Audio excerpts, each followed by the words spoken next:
Welcome to CARICOMP Insider, where high-tech facial recognition meets real-world intelligence.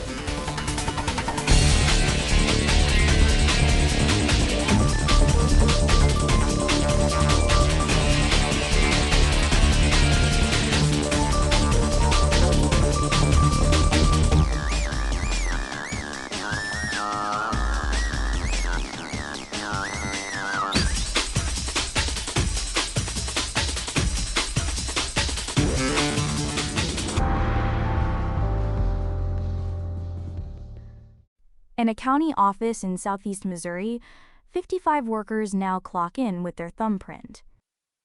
The county spent a little under $12,000 to make the switch. And before the vote that put thumbprints into the system, nobody published a policy saying where that data goes, how long it's kept, or who can see it. If your boss told you tomorrow that punching in now means scanning your thumb and sharing your phone's location, what's the first question you'd ask? And who would actually answer it? This is Stoddard County, Missouri. They replaced paper timesheets with a system called Time Clock Plus, fingerprint scans for some workers, and phone check-ins fenced to a specific location for others. Here's why a small county matters to you. You can change a stolen password. You can't change your thumb.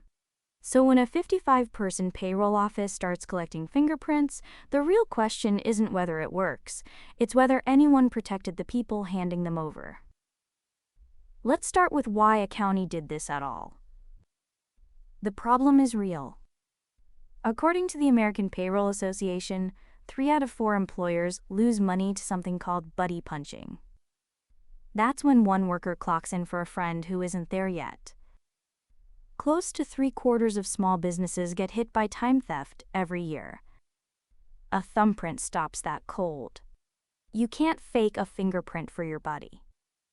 So for a county trying to cut payroll waste, the math makes sense. Now the part that doesn't add up.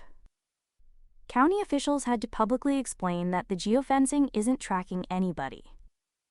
It just confirms you're in the right spot to clock in. Think about that for a second.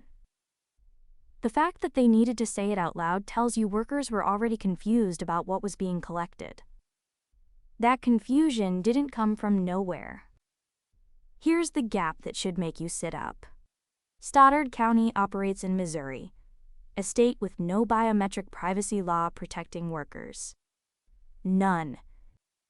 So this is completely legal. But legal and transparent aren't the same thing.